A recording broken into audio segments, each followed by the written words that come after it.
The Gopher Coaches Show is presented by Window Concepts and Affinity Plus Federal Credit Union. Now, it's the Gopher Coaches Show with Dawn Plitzerwhite and Ben Johnson.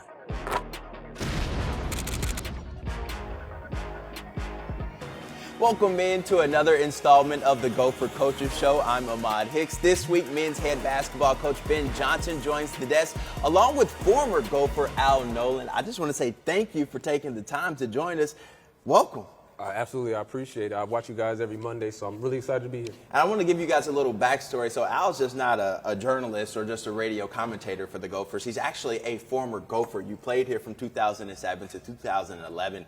And when I looked up your numbers the other day, Coach, pretty decorated resume here for this guy. Close to 400 assists, over 300, well, close to 300 steals. I mean, what's it like coming back now and getting a chance to watch this program and work with the program? Yeah, it's really exciting. You know, I'm extremely happy just to be back around, you know, watch Coach Johnson and grow the program and just be a part of the journey. You know, I'm a Gopher through and through, so I'm just happy to be back here and then be doing the radio. Coach, when you saw that Al would be calling games for you guys this season, what were some of the thoughts that went through your head? Yeah, no, I think it's awesome. Anytime you can get somebody back in the program that's family, that's an alumni, that gets it, that's been through it, not only as a player here, but, you know, does great stuff in the community and has really embraced what it really truly means to be a Gopher. It's a good example for our guys. So excited to get them in the mix and hopefully bring some good luck. Well, speaking of good luck, yesterday's game, a really good game for you guys. And I'm sure, Al, you were really pleased with how the team played, especially in overtime. So, Coach, I want to talk to you about what happened in overtime. What did you say to your group to get them kind of ignited to get going and get that victory versus the Wildcats? Yeah, I think the biggest part is just the momentum piece. You know, you worry about, okay, now that it is overtime, our guys are going to be down. Are they going to be in good spirits? Are they going to have energy? And they knocked it out the box. I mean, in our timeouts, all guys were talking about was the right stuff, which is finding ways to win the game. And to be able to extend the lead in overtime like we did and kind of win it convincingly, I think only shows that we're on the right page to really becoming a program that understands what it takes to win and has confidence to go out there and be a winner and win those tight games, whether it's in regulation or overtime. Now, Al, I know probably you being a former point guard, you were probably questioning some things that happened late down the stretch in this game. What do you have to ask Coach about that?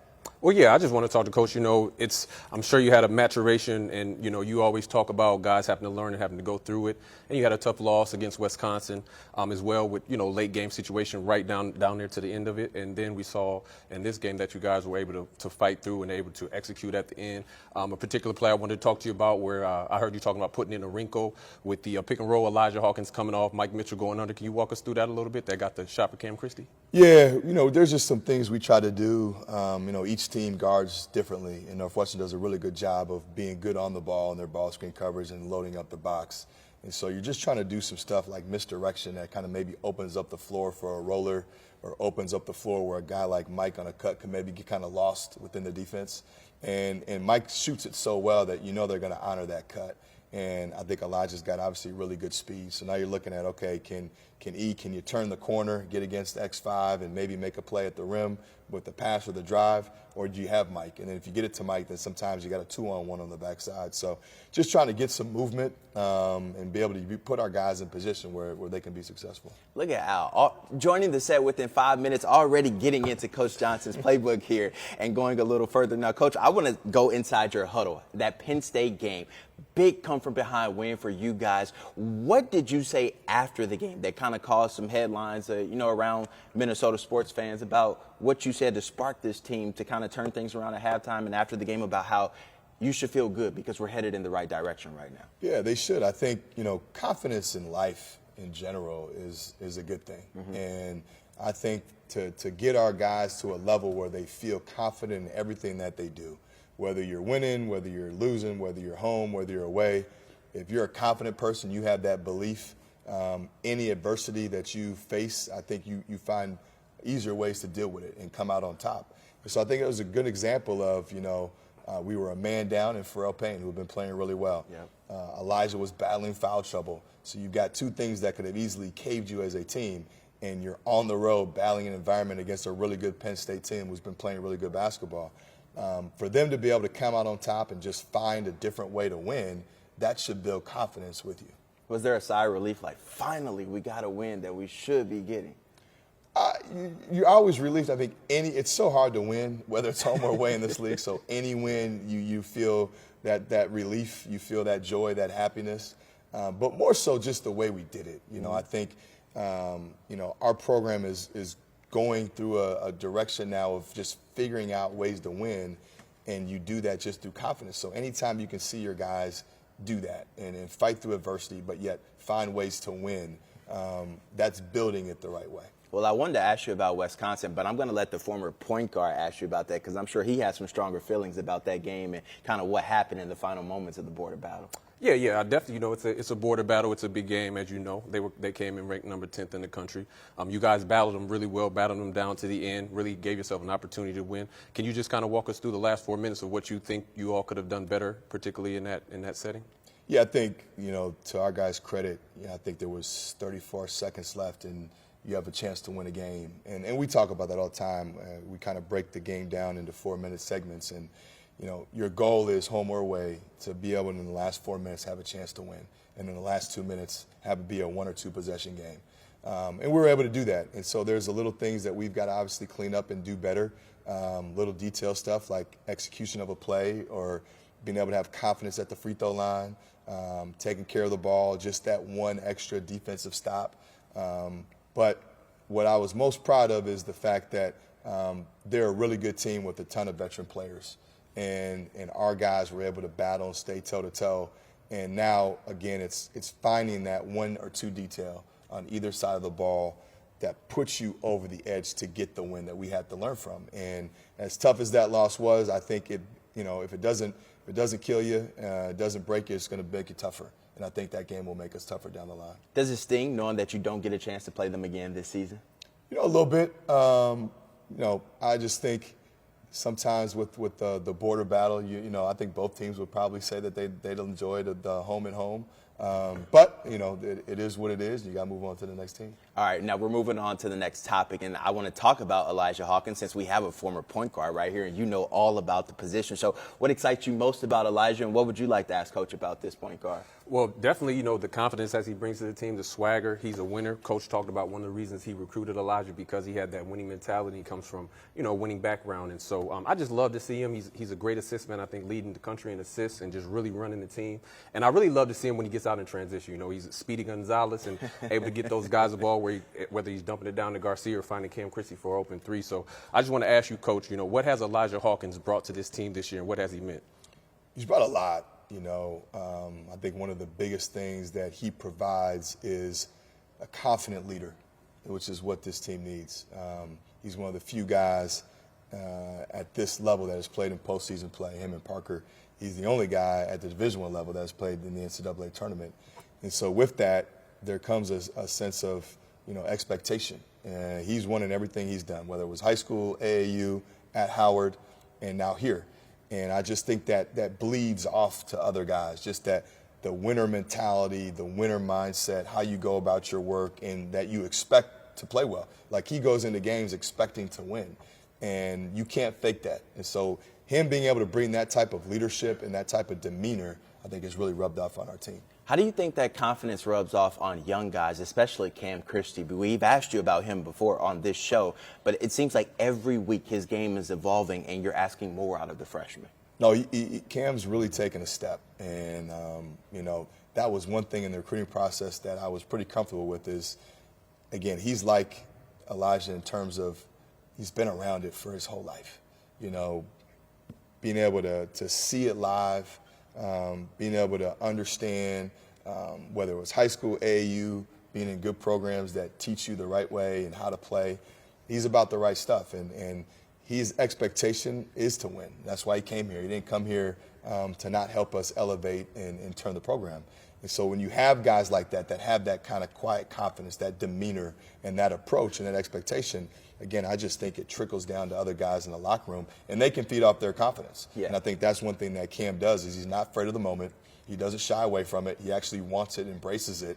And I think that demeanor again, it trickles down to the other guys on the team. Well, I know another former Gopher, Kendall Shell, he was really high on Cam Christie last year. I think he tweeted out, buy stock now. He said this is going to be one of the biggest recruits that the Gophers have brought in. Now, Coach, I want to talk to you about where your team is right now. I feel like at the mid-season point, 14-7, 5-5 in conference play.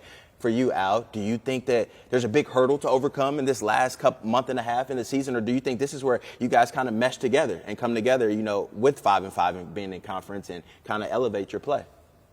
I believe that they're doing well. I believe, getting wins on the road is extremely tough, as Coach spoke about. Protecting home court is extremely tough. So to be 5-5 and still be in the mix right now and, have a shot at it and continue to be competitive is right where you want to be. Coach, is that what you think about your team right now, just having a chance like Al said? Yeah, I think, you have different goals throughout the year, small ones and big ones. And, one of our goals at the break was, could we be around 500? And now you're in position to be in February playing for something, whatever that is. Could be top half of the league, could be some sort of postseason play, could be momentum into the Big Ten tournament. And our guys have done that. And so now it's just worrying about the day-to-day, the task at hand, and continue to be process-driven. If you worry about the details, the rest will take care of itself. But we have a lot of room to grow and get better, and that starts with today. Okay, Coach, less than 1 minute here before we have to burn our first time out. What's an area of improvement for this team moving forward? When you go watch film study, the one thing you're harping on each week to this team? I think it's just continuing our mentality of who we are. The X's and O's, you obviously have to improve that. But mindset with these guys is so important, especially with this team. So continue to develop the mentality of, what makes us successful on both sides of the ball, and continue to develop the mentality of being a winner, I think is really, really big. All right, well, the Gophers have been winning, and they'll look to continue their winning ways. And one guy who's hoping to go out on a winning note is senior Parker Fox. We'll go in depth with the big man coming up on the other side of the break. Stay tuned.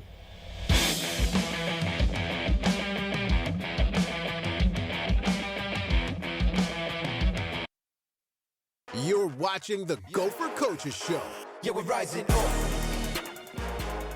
Welcome back to the Gopher Coaches Show. I'm Ahmad Hicks. We have former Gopher Al Nolen and former Gopher Ben Johnson. Now, I feel left out a little bit right now because you guys are alumni here at the University of Minnesota. Me, I'm just the eyeball out. I'm here to talk to you guys about what it means to be a former Golden Gopher and have all the players back. It was Alumni Weekend this past weekend. Coach, let's start with you. When you see maybe past teammates, guys that you coached or guys that you knew growing up, what is that like, seeing them back at the barn all for the same, goal at hand, which is to watch you guys win? Yeah, no, it's special. I think anytime you can, bring alumni back, the cool thing is you have guys come from all over the place. So it could be teammates that you haven't seen in years. So the stories you can talk about, the catching up that you get to do, that's the fun stuff. That's the stuff that people remember. People's families grow, and so now you're able to get those guys under one room and kind of share what it means to be a Gopher, and they can kind of relive the past experiences and share those with our guys. Was there one guy from this past weekend that you saw, you're like, man, I haven't seen you forever, but it felt like, you guys, had just saw each other last week? You know what, there was a couple guys, I'm going to get on some of my former teammates for not being there, so I'll put that out there. But no, it was good. I mean, you see Elliott, I haven't seen him in forever. Right. Probably since he left here and I was an assistant. So it was good to see him back and have pride in the program. And I think that's what it's all about. You want to continue to develop and grow and have pride in our program. Yeah, Coach, and then also as well, I think it's important as well, particularly, I'm sure you'd agree, you speak about it all the time, about just the standard, and then guys coming back and kind of just letting these young people know about, what's expected and kind of NCAA tournaments and the success the Gophers have had.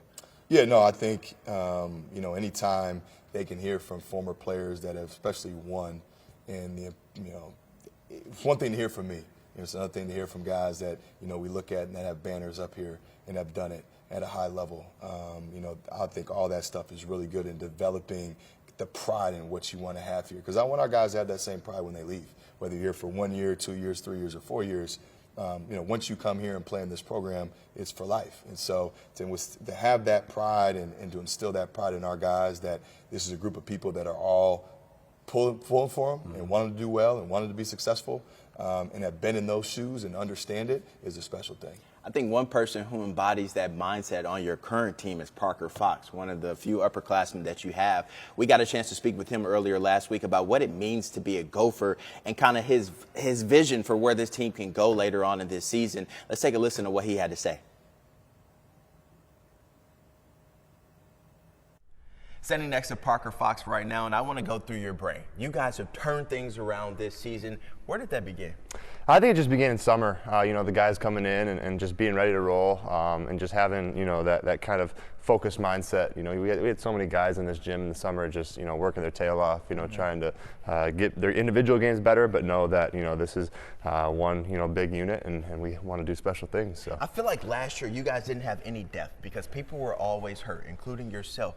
You're healthy now. What does it mean to be back on the court and contributing? Yeah, it means the world. I mean, growing up here, being from here, it was always a dream to play for the Gophers, and that dream was halted for a couple of years, but I was just persistent, and I worked my butt off to get back in position, and it's the best feeling in the world to play in front of my family and friends. I feel like it's been some time since Minnesota men's basketball has been good. What do you guys need to do in order to get over the hump and show the rest of the college basketball world you're extremely talented? Yeah, I think we just need to continue to trust, our individual games. We have some really good players on this team, but also, trust the coaching staff, and they put us in great positions to win basketball games. So just continue to trust one another and have fun with it.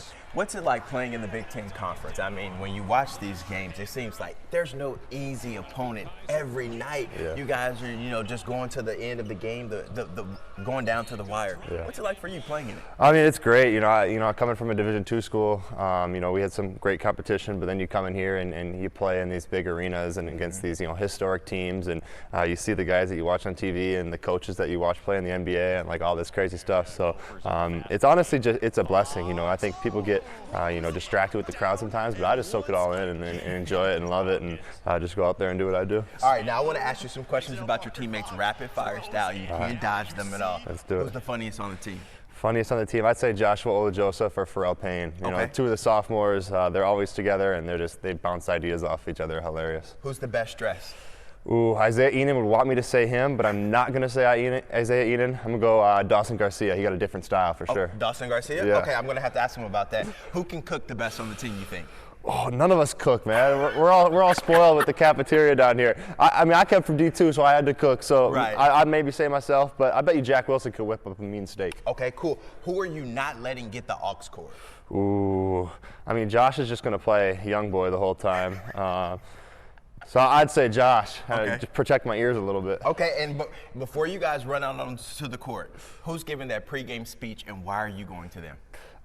It's usually me that gives the pregame speech, but when we come to our hype speech, we've got a freshman, Eric Reeder, who always gives our hype speech on the court, and he gets pretty turned up. But when it comes to the motivational stuff, I try to do my best with that stuff. Okay, and I want you to take a look up here. The NCAA tournament banners.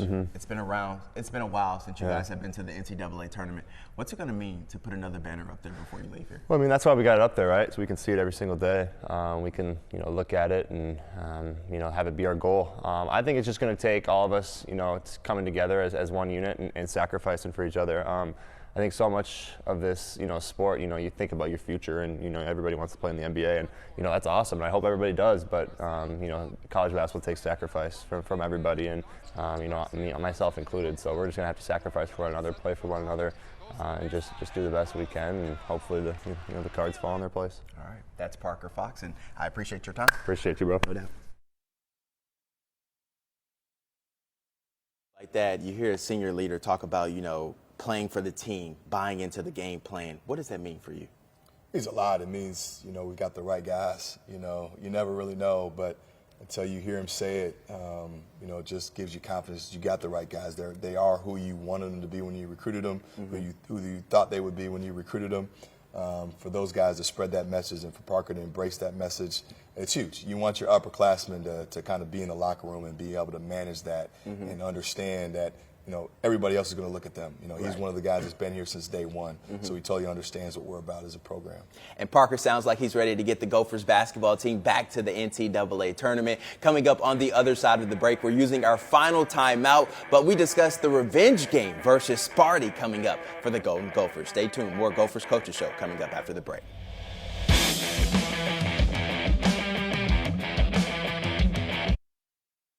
Welcome back to the Gopher Coaches Show.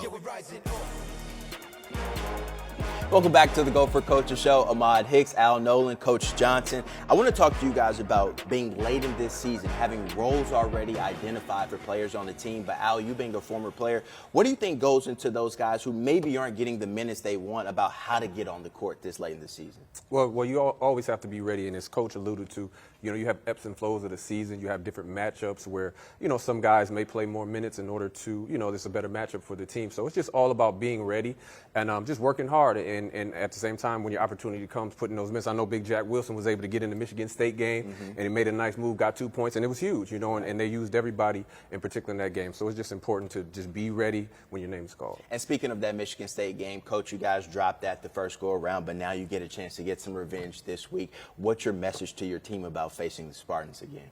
Well, the best part about it is it's the first time we play a team twice. And so there's no uncertainty, right? They know exactly how they're going to play, the physicality, what their players can do. That should give them confidence in how they played. And so now it's about executing, understanding personnel, understanding what we're trying to get accomplished on both sides of the ball. But going through it twice and playing a second team, now we get them on our home court, and hopefully we take advantage of that. All right, we have 1 minute left in the show. Coach, I want to ask you, what are you using to motivate your players this late in the season? Al, you being a former player, myself, I think we both kind of understand that you hear the same message over and over again, sometimes from coaches. What methods are you using to resharpen your tools to keep your team motivated? You're always trying to find maybe little bits and pieces here and there, but I think the biggest motivator is winning. The more you win, the more guys want to have that feeling, and the more they see themselves, moving up in the standings, playing their best basketball at the end of the year. So I think, winning is the motivator, especially when you're playing good ball. You want to do whatever you can to continue to be ascending in the right direction. All right. Well, we appreciate your time, Coach Johnson. Al, we'll have to give you the memo next week or the next time you're feeling the dress down. You kind of showed us up a little bit up here today. Listen, this is my moment. I'm happy to be sitting up here with you guys. I'm just happy to be here. Well, we appreciate you joining us this week, and thank you all for watching the Gopher Coaches Show. We'll see you all next week with Coach Puts Away.